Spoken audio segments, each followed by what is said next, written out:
happens over time. I don't think that you try and panic and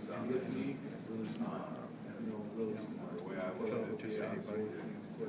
Coach, I know you can't bring in players off free agency. You have what you have. Can you supplement the quarterback playbook with maybe some wildcat or maybe some, Tyler Boyd or Ron Jones playing some wildcat or maybe some different things in the playbook to kind of supplement your overall quarterback? Yeah, I think I don't know if I'm pulling names out of the hat. Right, and I don't know if supplement the quarterback is necessarily the right word, or if it's just adding to your offense, or however you want to say it. But I think certainly, and Paul hit on it earlier, we got a lot of guys that have done a lot of different things in the football field, and I think that's fun and that's exciting. And when you, like Ronald Jones, seeing him on scout team last year, I know Paul mentioned he played some quarterback as a freshman, and I know in high school. And we got a whole handful of guys that you can do some fun things with. And I think as we see, and I've learned being around Coach House more and more, and learning a little bit about the defensive side of things, is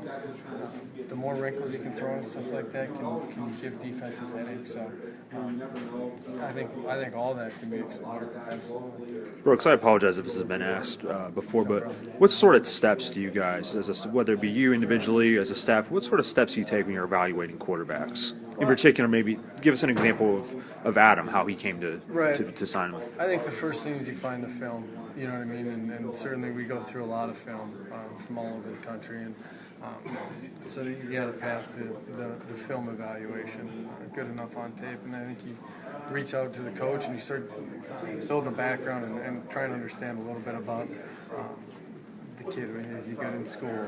How does he treat the people in the building? All that kind of stuff. And then eventually, I think the big step is shaking their hand and looking them in the eye and getting a feel for how they carry themselves and who they are.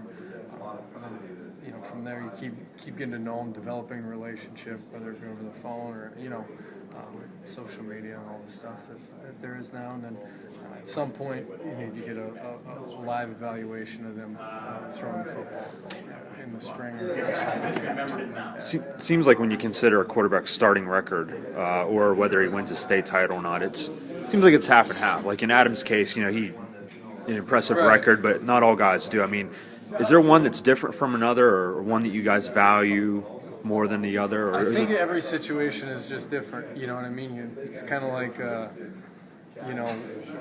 which kid do you love more at your house? You love them all for different reasons. And I think everybody's story is different. Some people come from programs maybe that haven't been historically strong or didn't have as good a team around them. But they did more for their team than most people. And other kids are on really, really good football teams with great guys around them. Maybe don't have aren't as good as players. So I think it's the total package. With Adam, to me it was all of the above, but it was three-sport athlete. You know what I mean? And you like it. You like that for what it is. Played both sides of the football. Kid that breaks his hand, supposed to be out for the season, has to have surgery, thinks he's done, wants to cast it up and just play defense, and ends up coming back and winning his third straight state championship.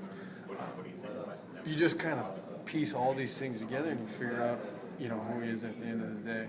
And there is 1,000 different ways to get to that point, and even.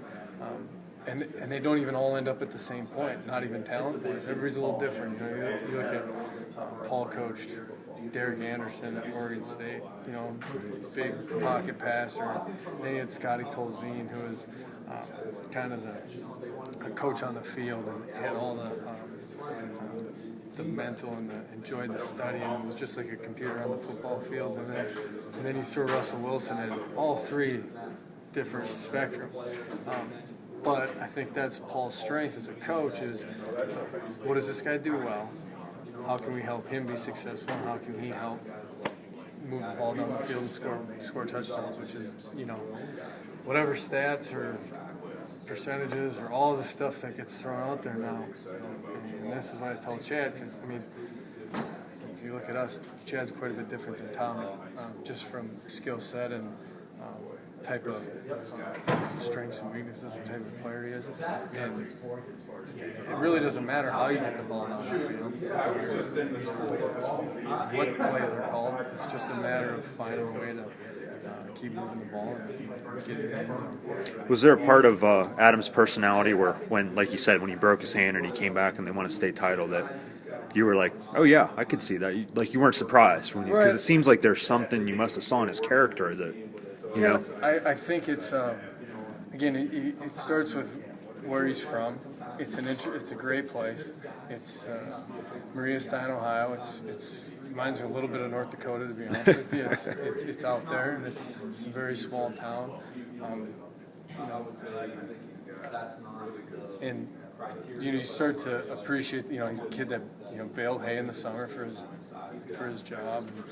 He has those tough, hard-working core values, and then you meet his family. Great group of people, great solid foundation, support system around him. And then you see how he is as a football player. Like you said, he breaks his hand. And then as I was around him more, it was kind of like nothing really fazed him.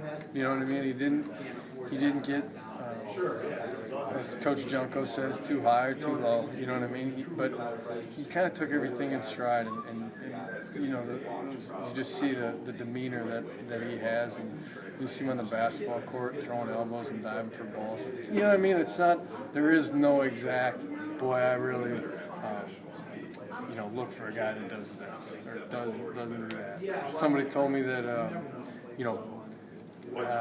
however many of the top NFL guys now are baseball guys, like have a baseball background. But that's just a part of it, you know what I mean? Right. I think it helps having played the position and being around a lot of good ones, that you kind of develop a sense for what you want to see in the huddle.